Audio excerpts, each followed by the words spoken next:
I'm so sorry there has been no outside riding videos recently. The weather is just horrific. It is raining now and it's not fun. I'm not going to go out with my camera and just make myself miserable. So you're going to have some, there's going to be a couple of like indoor, more informative videos until I get back onto Zwift. I am putting off Zwift as long as I can because I don't want to admit that it's actually winter. So there will be some Zwift live streams, some just Zwift riding and some group rides. I'm going to set that up so we can all ride together, which will be fun. So this video is going to be about how to, sorry, I had a little bit of food in my mouth, sorry. I've just had some potatoes.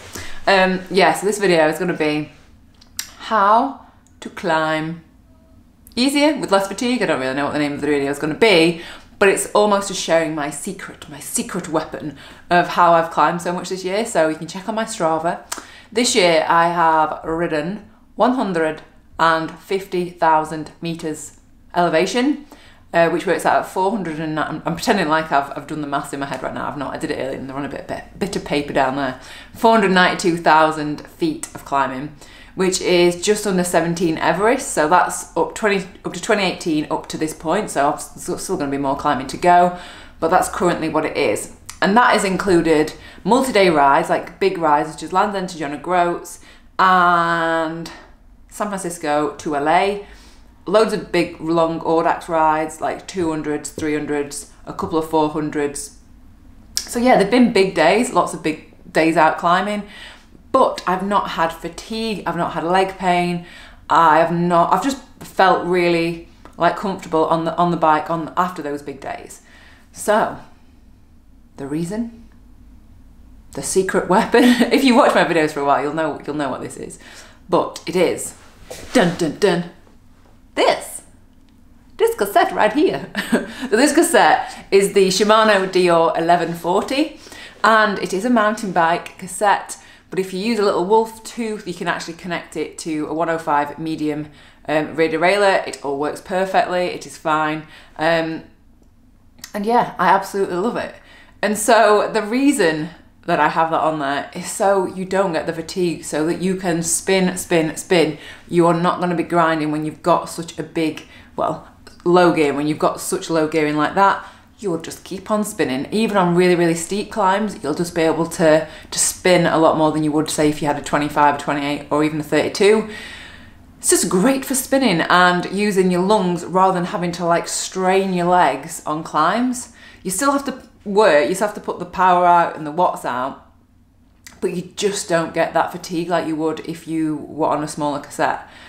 So, and like, I think one of the main reasons that I love it is because, you know, when you've seen some of the sportives that I've done, and you've seen the other riders, so on some like really steep climbs, you've seen riders who look super fit walking, and I don't want to walk up a climb. I'd rather just have lower gearing so that I can actually climb it. And so many people on those events have just either said, you know, that's the way everything's going, that's what we should all be using. And then people like almost just like laughing and joking, like, well, they're just straining on their 25 cassettes going, God, I wish I had that cassette right now. And I'm just like, yeah, I can chat, because that allows you to put as much power down as you want to put down. If you want to take it easier, you can. If you want to go really hard, you just get into a higher gear and just rattle it off. So yeah, and I've also improved my fitness using that. I think a lot of people have this misconception that, oh, because it's like easy gearing, you're not going to push hard. Like, I did my improved FTP on that.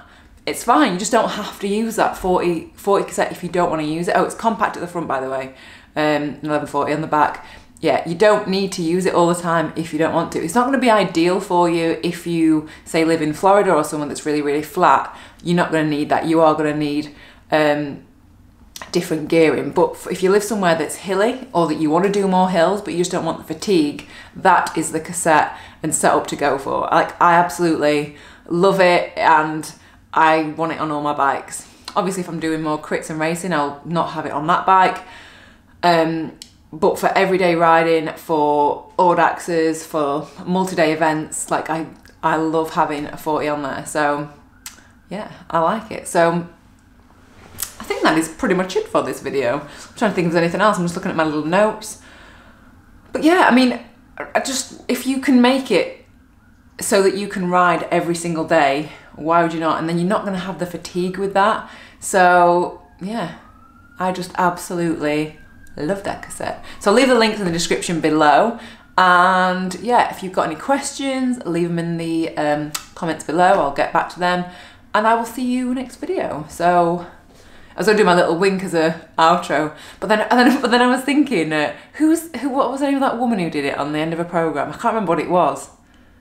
But I don't want to be like some woman just like winking on the end of a video. So it might just be a farewell, and I'll see you in the next video.